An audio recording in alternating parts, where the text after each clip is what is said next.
खाना नहीं बना सकी तो एटलीस्ट अपना खुली दुरुस्त कर लेती। इस घर में अब तुम्हारा कोई नहीं रहता, ये यहाँ से चला जाए वरना मैं आपको सच बता रही हूँ, मैं अभी शफक का हाथ पकड़ूंगी और निकल जाऊंगी इस घर से। कुकिंग करो या ना करो, अगर खाना जल जाए तो सो व्हाट।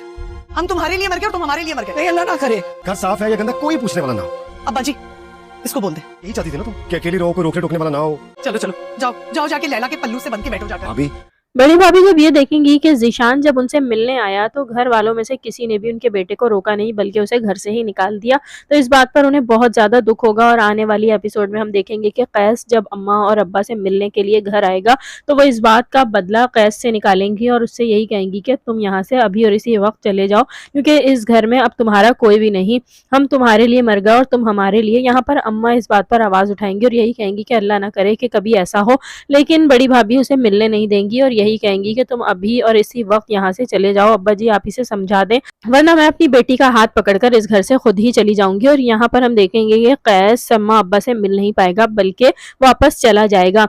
दूसरी जानिब हम ये भी देखेंगे कि कैस जब यहाँ से ये सारी बातें सुनने के बाद अपने घर पहुंचेगा तो वहाँ अपना सारा गुस्सा लैला पर निकालेगा।